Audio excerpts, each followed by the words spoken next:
बिस्मिल्लाहिर्रहमानिर्रहीम। अस्सलाम वालेकुम। आज 14 अगस्त रोज़ इतवार हम बात करेंगे 3 अहम इशूज़ के हवाले से। अता तारड़ की तारीख़ी आजिज़त अफजाई हुई है। अता तारड़ ने जलालपुर भटियां नदा ख़िताब करने के लिए वहाँ पर लोग बैठे रहे। लोग तो नहीं थे, खैर खाली कुर्सियाँ थीं, लेकिन गिरफ़्तारी के खौफ से वो जलालपुर भटियां ना आए। पंजाब हुकूमत और वज़ीर दाखिला की तरफ से जो स्टेटमेंट सामने आई है अता तारड़ के हवाले से, उसकी तफसील मैं आपके साथ शेयर करूँगा।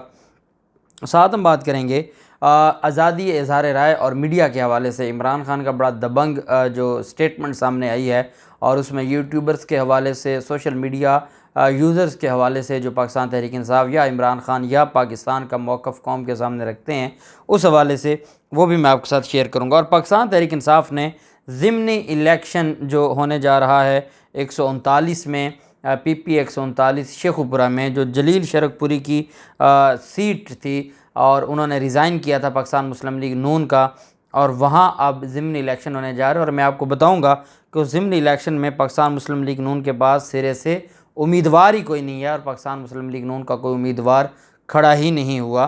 पहले मैं आपको बताता चलूँ कि इमरान खान की तरफ से जो सहाफ़ियों पर धमकियाँ और पुरतशद्दुद हमलों और गिरफ़्तारियों का सामना करने के हवाले से जो स्टेटमेंट सामने आई है, उनकी तरफ से ये कहा गया है कि इमरान रियाज़ हूँ जैसे समी इब्राहिम और अयाज़ मीर जैसे दीगर सहाफ़ियों ने धमकियों, पुरतशद्दुद हमलों और गिरफ़्तारियों का सामना किया। मीडिया और आज़ादी इज़हार राय के मामले को मैं आइंदा हफ्ते से अपनी मुल्क गिर अवामी राब्ता मुहिम का हिस्सा बनाऊँगा। अगर हमने महज मुझे और PTI को निशाना बनाने के लिए अख्तियार किए गए हथकंडे कामयाब होने की इजाज़त दी, तो अमरीत के वही तारीख दिन लौट आएंगे जिनके दौरान आज़ाद मीडिया और हुर्रियत इज़हार की कतन गुंजाइश नहीं हुआ करते थी।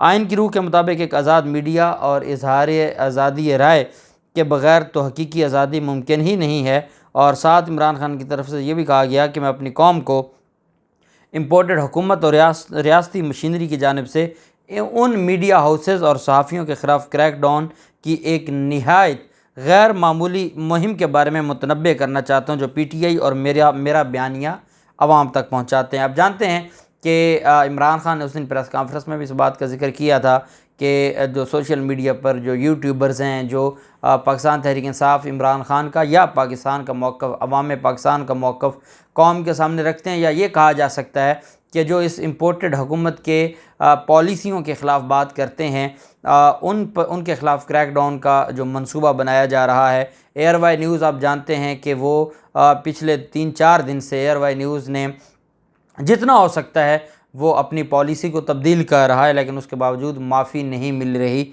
एयरवाई न्यूज़ को। साबिर शाकिर पहले मुल्क से बाहर बैठे थे, उसके बाद अरशद शरीफ भी मुल्क से बाहर चले गए। इमरान रियाज़ खान के साथ जो कुछ हुआ वो भी आप जानते हैं। समी इब्राहिम के साथ जो हुआ वो भी आप जानते हैं। बाकी सहाफ़ियों के ख़िलाफ़ जो मुकदमात और बाकी जो चीज़ें हैं, ये सारी बताती हैं कि हमारे मुल्क में जो आज़ादी इज़हार राय है और आर्टिकल जो 19 है, वो उस पर किसी भी सूरत में, और मैं तो ये समझता हूँ, मैं तो काफ़ी दिनों से ये बात कह रहा हूँ कि हमारे मुल्क में आईने पाकिस्तान को, और स्पेशली जो जब एमरजेंसी लगती है मुल्क में, तो सबसे पहला काम, एमरजेंसी से मुराद ही यही है कि आपके जो फंडामेंटल राइट्स हैं जो आईने पाकिस्तान ने आपको दिए हैं वो मुअत्तल कर दिए जाते हैं। बुनियादी हकूक़ का मुअत्तल होना ही एमरजेंसी है। अब हमारे मुल्क में भी वही हालात हैं। हमारे मुल्क में आईने पाकिस्तान ये कहता है कि आपने कोई भी कानून बनाना है उसका उससे पहले इतलाक़ नहीं होगा, उसके बाद इतलाक़ होगा। ये नैब के कानून में तरमीम करते हैं और कहते हैं कि 1985 से इसका इतलाक़ होगा। फिर आईने पाकिस्तान ये कहता है कि अगर आपने जो protection against arrest and detention, उसमें आईने पाकिस्तान हमें ये बताता है कि अगर आपने किसी को गिरफ़्तार करना है या डिटेन करना है, उसका एक आइनी प्रोसेस आपको बताया जाता है। लेकिन यहाँ पर जिस तरीके से इमरान रियाज़ खान को गिरफ़्तार किया गया, इस्लामाबाद हाई कोर्ट से लोगों की ज़मानतें थीं, उनको गिरफ़्तार किया जाता है। इसी तरीके से जब गिरफ़्तार किया जाता है शहबाज गिल को, वो भी पूरी कौम के सामने है। जब शीरी मज़ारी को गिरफ़्तार किया जाता है, वो भी पूरी कौम के सामने है। तो ये एक बड़ी बदकिस्मत सूरत हाल है जो हमारे मुल्क में दिन ब दिन बढ़ती जा रही है, और हमारे मुल्क में जो आईने पाकिस्तान है उसको अमलन ये मुअत्तल करते जा रहे हैं। जो कुछ आज हुआ है और जिस तरीके से, और आप अंदाज़ा लगाएं कि कैसे कैसे सहाफ़ियों को इन्होंने मुख्तलिफ़ एज़ाज़ों से नवाजा है जो मौजूदा हुकूमत है। जावेद चौधरी जैसे लोग, नदीम मलिक जैसे लोग, मंसूर ख़ान जैसे लोग, तो ये कि जो इनकी खिदमत करेगा उनको ये नवाजेंगे, और जो हक़ और सच की बात करेगा, जो अवाम नास की बात करेगा, जो पाकिस्तान की बात करेगा, उसकी आवाज़ ये दबाने की कोशिश करेंगे। लेकिन हालात एक जैसे नहीं रहते और चीज़ें बदल जाती हैं। जब पंजाब हुकूमत इनके पास थी, आप आज देखें कि ये भी कोई सोच सकता था कि अता तारड़ जैसा शरीफ ख़ानदान का जो ख़ास आदमी इस वक्त समझा जाता है, जिसको इन्होंने जनरल सेक्रेटरी बना दिया पंजाब का, और उसके अलावा जो पार्लिमानी इनकी कमेटी पार्टी थी, ख़ुद वो मेंबर ही नहीं है, पार्लिमानी पार्टी को हेड वो करता था, उनके इजलासों को हेड वो करता था, और उसकी वजह से कई दफ़ा इख्तलाफ भी हुआ था। लेकिन आज आप देखें कि वो छुप कर बैठे हैं, उसकी तरफ भी मैं आऊँगा। लेकिन एक दिलचस्प सूरत हाल जो पैदा हुई है इस इम्पोर्टेड हुकूमती इत्तेहाद के लिए, वो है PP 139 शेखुपुरा। जलील शरकपुरी जो कि पाकिस्तान मुस्लिम लीग नून के MP थे, जिन्होंने बाद में इस्तीफ़ा दिया था, और जब ये इलेक्शन 2018 में हुए थे तो उसके बाद फ़ौरन बाद ही पाकिस्तान मुस्लिम लीग नून के साथ उनके अख्तलाफात शुरू हो गए थे। शरकपुर शरीफ एक बड़ी दरगाह है, और वहाँ जलील शरकपुरी और इस पूरे ख़ानदान का एक अच्छा असर और रसूख है। और पाकिस्तान मुस्लिम लीग नून की जो क़यादत थी, इन्होंने इनको बेइज्जत किया था, और इनको ना सिर्फ लोटे मारे थे बल्कि बदतमीज़ी की गई थी। जब ये उस वक्त 2019 की, मैं आपको 20 की बात बता रहा हूँ, जब ये पंजाब असम्बली में जाते थे, जब इन्होंने इस्तीफ़ों की बात की थी, उसमें फैसल न्याजी भी था, अशरफ अंसारी भी था, और ये सारे लोग थे। फिर मामला ऐसा होता है कि इनका ये नाराज़ होकर बैठे रहते हैं और इनको शोकास जारी किया जाता है। फिर हमज़ा शहबाज़ का 16 अप्रैल आ जाता है, फिर इनको मनाने की कोशिश की जाती है, अल्टीमेटली ये इस्तीफ़ा दे देते हैं। इस्तीफ़ा देने के बाद अब पाकिस्तान तहरीक इंसाफ की टिकट पर जलील शरकपुरी का बेटा इलेक्शन कंटेस्ट कर रहा है, और वहाँ पर इतने वो मजबूत घर है और उनका असर व रसूख है। और फिर क्योंकि पाकिस्तान तहरीक इंसाफ की टिकट है, तो पाकिस्तान तहरीक इंसाफ की टिकट इस वक्त एक ब्रांड बन चुकी है और कोई उसके सामने नहीं आता। यही वजह है कि PP 139 शेखुपुरा में मुस्लिम लीग नून के पास कोई था ही नहीं, मुस्लिम लीग नून के पास कोई उम्मीदवार ही नहीं था। एक उम्मीदवार ये MPA को लेके आए, और जो सिटिंग MP था शेखुपुरा का, उसने कागजात नामजदगी जमा करवाए, लेकिन उसका नाम था ब्लैक लिस्ट में, और उसका शनाख्ती कार्ड भी जब्त किया गया था। इस वजह से उसने लाहौर हाई कोर्ट में एक दरख्वास्त दायर की थी कि मेरा नाम ब्लैक लिस्ट से निकाला जाए। किसी मुकदमे में उसका नाम ब्लैक लिस्ट में डाला गया था, ताकि मेरा शनाख्ती कार्ड जो ब्लॉक किया गया है वो बहाल हो और मैं कागजात नामजदगी जमा करवा सकूँ। तो अभी तक मुस्लिम लीग नून का PP 139 में और कोई उम्मीदवार ही नहीं मिला कि जो उन इलेक्शन लड़ता और जो कंटेस्ट करता, और एक सिटिंग MPA को खुद अपने कागजात नामजदगी जमा करवाने पड़े। उस पर भी ऑब्जेक्शन आ गया और वो अब अदालतों का सहारा लेकर टाइम गुजर गया है। पाकिस्तान तहरीक इंसाफ ने आज वहाँ पर भरपूर जलसा किया है। हमाद अज़हर जो पाकिस्तान तहरीक इंसाफ के रहनुमा हैं, वो उन्होंने आज वहाँ से एक कैंपेन का भरपूर आगाज़ किया है। PDM की 12 जमातों को अभी तक वहाँ कोई उम्मीदवार नहीं मिला यहाँ वहाँ से खड़ा होने के लिए, और जबकि पाकिस्तान तहरीक इंसाफ ने वहाँ पर भरपूर अपनी जो कैंपेन है वो शुरू कर दी है।